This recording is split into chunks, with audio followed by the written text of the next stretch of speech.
बहुत कम है, लेकिन फिर भी आपको समझने के लिए शब्द धन्यवाद दूंगा कि आपने जो समय अपनी व्यस्तता में से निकाला और हमारे सभी दिव्यांग भाइयों जिनकी स्पेशल विजन है और वे राष्ट्र के प्रति, धर्म के प्रति और सभी कर्तव्य को समझते हुए आगे जाते हुए एक देश के सामने, विश्व के सामने एक नया मॉडल उन्होंने खड़ा किया है। क्योंकि 14 सीटर ये जो गाड़ी है, ये गाड़ी लेना इतना आसान नहीं है। करीब 16 लाख रुपए के, आपको बता दूं एक बहुत बड़ी गुड न्यूज, 16 लाख रुपए की साउंड सिस्टम इन्होंने अभी मुंबई से अपने बलबूते पर मेहनत से, जो भी लोगों के खुशी से लोगों ने फी दी, वो सब पैसे जमा करते हुए उन्होंने 16 लाख रुपए की साउंड सिस्टम खरीद दी है। ताली जोर से होनी चाहिए। मेरा अनुभव ये रहा है और रिसर्च साइंटिस्ट भी ये कहते हैं कि जहां ताली बजाने में जो लोग कंजूसी करते हैं उनके चेहरे पे मनहूसी आती है। फिर फेयर एंड लवली भी काम नहीं करेगा। ये आपको ध्यान में लेना चाहिए। कहीं पर भी कोई भी बात अच्छी होती है तो उसका स्वीकार भाव करना चाहिए। मेरे दिल से आज अंदर से ऐसा लगा कि मैं प्रसिद्ध बिल्डर नागपुर के हरीश दादा, इनके पैर मैंने छूना चाहिए, लेकिन मुझे चप्पल दिखी, पीछे बेल्ट लगा हुआ था, इसलिए मैंने पैर नहीं छुआ। ये भावना रहती है, भावना व्यक्त करना चाहिए। क्योंकि एक लंबी सीरीज है। यहाँ एक झोपड़ी थी और वो झोपड़ी के सामने रात का समय था, मुझे याद है 8 साढ़े 8 बजे का, और मैं गाँव में से आ रहा था। मेरे साथ हरीश भाऊ औंधिया, मणिप्रभा होटल के मालिक थे, हम दोनों थे कार में। और मैंने कहा रुको, यहाँ एक हमारे दोस्त रहते हैं और मैंने सुना है कि उसका एक बच्चा है, दोनों आंखों से उसको दिखता नहीं, लेकिन वो ब्रेन अच्छा है, तो देखेंगे जरा, उसको इनविटेशन देंगे। मैंने इनविटेशन दिया और मणिप्रभा होटल में ये लोग आए और वहां से ये कारवां शुरू हुआ। आज जब ये एम्पायर दिखता है तो इस एम्पायर खड़ा करने में बहुत लोगों का, दिलीप भाऊ केसवानी जैसे ऐसे करीब 100 लोग होंगे जिनकी कोई कंडीशन नहीं। बेचारे वो बोलते काय पाइजे सांगा, मेरे से नहीं हुआ तो 10 लोगों को मैं जाके बोलूंगा। लेकिन ये जो भावना है, एक डॉक्टर है जिनका नाम लेने की मुझे परमिशन नहीं है, सारे डिलीवरीज उनके दवाखाने में होते हैं। अच्छा, डिलीवरी नहीं, वो तो जीरो में होते हैं, जीरो बिल में, लेकिन डिलीवरी के पहले के भी जो 9 महीने की जो पूरी अवस्था है, उस अवस्था में कम ज्यादा चढ़ाव उतार होते हैं, तो वो पूरा संभालने का काम वो करते हैं। उसके बाद भी छोटे बच्चे रहते हैं, उनका भी दवाखाना, और उन्होंने कहा है कि हमारा नाम नहीं बोलना चाहिए। ऐसे कई लोग हैं। डॉक्टर अविनाश साहू जी का नाम, अब वो तो हमारे सबके एक प्रेरणा स्थान है, हमारे गुरुवर्य भी है समाज सेवा के अंदर के। तो ये पूरे जर्नी में हमारा ड्राइवर से लेके तो हमारी जो पीछे बैठी हुई हमारी मौसी जो खाना बनाती है, कोरोना के समय में जिसको काफी दिक्कत गई, फिर भी वो टिके रही, तो इन सब के लिए एक बार जोरदार ताली होना चाहिए।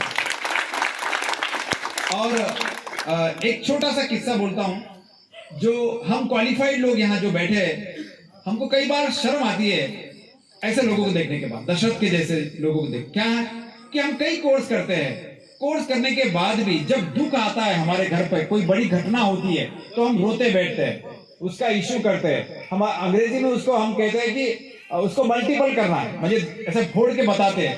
लेकिन मैं जब यहाँ पहुंचा, दशरथ की मिसेस का जब उसने जो घटना हुई, दुखद घटना हुई, एक्सपायर हुई, तो मिलने को आया, तो मुझे समझ में नहीं आ रहा मैं दशरथ को क्या बात करूं, इतनी बड़ी दुखद घटना हुई। क्योंकि मैं 10 दिन पहले यहाँ एक कार्यक्रम लेके दशरथ के मिसेस को मैंने सोने की अंगूठी दिया था बच्ची को। क्योंकि मेरा ये संकल्प रहा है कि कोई भी अंध बांधव को बच्चा होने के बाद मैं मेरे परिवार की ओर से छोटी सी सोने की अंगूठी देता हूँ। वो कोई बड़ी बात नहीं है, लेकिन वो घटना होने के तुरंत बाद वो घटना हुई, तो मैं बहुत अलग अलग प्रकार की अवस्था में था। दशरथ ने कोई भी कोर्स दुनिया का किया नहीं। क्या बोला उसने मुझे, सर जो हुआ सो हुआ, मैं आपको एक गाना सुनाता हूँ, आप गाना सुन के जाइए।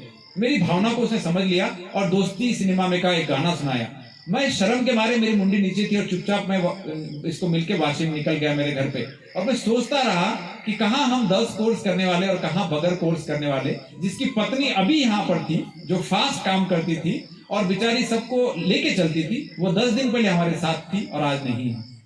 और ऐसी अवस्था में इसने जो ज्ञान दिया, मैं हमेशा इसका उदाहरण देता हूँ। ऐसे ही हमारे चेतन से लेके तो चेतना तक, ये पूरे हमारे पांडुरंग भाऊ लेके तो पांडुरंग भाऊ की पत्नी तक, फिर हमारा साउंड इंजीनियर लीजिए, या हमारा बहुत ही पावरफुल आवाज जिसका एंकरिंग में है, गाना भी है, और आज तो ऐसा थाट है कि नवरदेव मनु का काय समझत नहीं, मेरा इशारा आप समझ गए ना, जिसका आज पूरा ड्रेस और वो थाट और वो क्या है, गॉगल स्पेक्ट वगैरह जो एंकरिंग कर रहा है हमारे दोस्त। तो ये सब यहाँ की वनस्पति से लेके तो मट्टी तक पूरी चार्जर है। तो मुझे लगता है कि बैटरी चार्ज करने के लिए जब भी चांस मिले, आइए हमारे आश्रम में, आपका स्वागत है। आपका ही ये है, किसी एक का या 2 का नहीं है, लेकिन कुछ लोग ऐसे जरूर होते हैं जिनके पैर छूने की इच्छा होती है। उसमें हमारे ये जो पीछे बैठे हैं कुर्सी पर, कई बार जो पीछे बैठा हुआ व्यक्ति होता है नागपुर में, वो यही होता है। नागपुर में जो भी हमारे बड़े बड़े कार्यक्रम होते उसके आर्किटेक्ट यही होते. तर मला असं वाटते की अशांचे फोटो आपल्या वॉलपेपरवर पाहिजे. जर तुम्हाला खरंच ते तर नहीं म्हणतील, ऐसे लोग ऐसे ही रहते हैं, लेकिन जबरदस्ती हाथ खींच के जैसे मैंने लाया वैसा आप भी जाते समय उनके साथ एक फोटो लीजिए और वॉलपेपर पे इसलिए लगाना है और कैप्शन लिखना है नीचे. असे पण लोक असतात. एक बड़ा बिल्डर लाखों रुपए की मदद इनको करता है और कंडीशन क्या है, सबसे आखिरी जाके बैठ जाता है कहीं तो भी कोपरे में. ऐसे लोग बहुत कम है कलयुग के अंदर. तो ऐसे लोगों के फोटो थोड़ा वायरल किए तो हमारे बच्चों पे संस्कार होगा. हर चीज का सेल्फी, हर चीज का सेल्फी. अरे क्या लगाया, पागल हो रहे हैं, मैड हो रहे हैं. उसमें अभी तो नया आया वो, उसमें तो और भी मैड होने के धंधे हैं. तो ऐसे लोगों की हिस्ट्री थोड़ी देकर वो फोटो आना चाहिए. फिर से दशरथ को मैं सलाम करता हूँ. दशरथ की जो पत्नी है जिसने और समझ लिया, और उसकी बच्ची जो खेल रही थी